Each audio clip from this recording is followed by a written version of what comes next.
Yeah, I believe that Christ's suffering and the demonstration of the kind of physiologic stress that his human body was under is manifested in the Garden of Gethsemane, where it's described that he was sweating blood. And there is a well-documented medical condition in which patients who are under tremendous amount of emotional stress and physiological stress can in fact sweat blood, because little blood vessels within the glands burst and then the blood is expressed. The scourge involved the use of a short whip with pieces of typically metal, sometimes bone, sometimes pieces of porcelain wrapped in these leather straps, which is then utilized to come across typically the back, the shoulders, the legs of the victim. And the first few passes across a particular body part would tear through the skin, the fat, but eventually, once the outer layers were torn away, it would start getting in the muscle and the tendon. And of course, along the way, you're ripping through all the blood vessels that supply all those tissues. And so you're losing blood the whole time.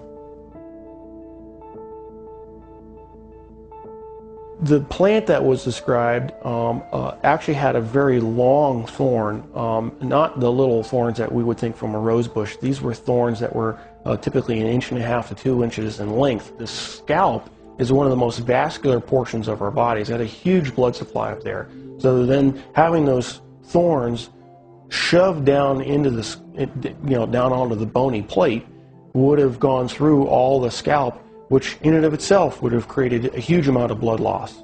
I've seen people actually bleed to death from just a scalp injury.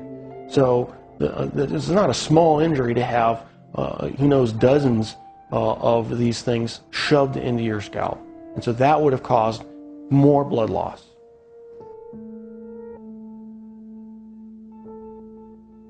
Typically, when a victim has to carry the cross, what has been described in the literature, in actual Roman literature, is they describe they carry the crossbar, and the crossbar is estimated alone was estimated to weigh about 110 pounds. And of course, if your arms are stuck out here, wrapped up on the crossbar, and you fall down, you need help getting up.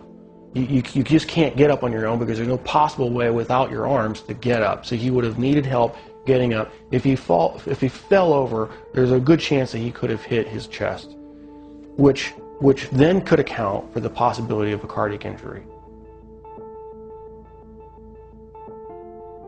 Anatomically, we consider the wrists as part of the hand, and so with the placement of the nails between the radius and the ulna, at that position, it still fits the definition of being in the hand, and it's in a position in which the nail won't rip out, which you have to have. You have to have a solid point of fixation. Another interesting point about the placement of that is the median nerve goes right straight through that particular portion of the wrist, and so there would have been either destruction of the nerve or impingement of the nerve that would have created a tremendous amount of pain. So that every time you try to take a breath, it'd be agonizing. You'd be pushing down on spiked feet, which of course hurt, and then you'd be hanging on spiked arms. And so you alternate from excruciating pain to excruciating pain every time you take a breath. So even if he survives the actual crucifixion, he would have had to survive what I believe to be a lethal injury from the spear, just to find out whether he was alive or not. What's described is the loss of water and blood, and that would entail either either pleural effusion or pericardial effusion, and the blood would have come from either pulmonary artery, pulmonary vein, the aorta or vena cava, or the heart itself. None of those injuries, unless you're treated immediately by a trauma surgeon like myself, with all the advanced equipment that we have, would be survivable after even a few minutes. Christ, as the Son of God, could have survived anything. He chose to manifest himself as a human at that point in time and allowed himself to die.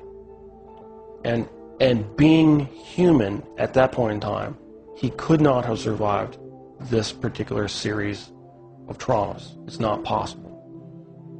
Christ as God could have survived anything they threw at him. But he chose to be Christ, the human, at that point in time to die for our sins. And that given that self-limitation of remaining to be human, he died. He did not survive the event.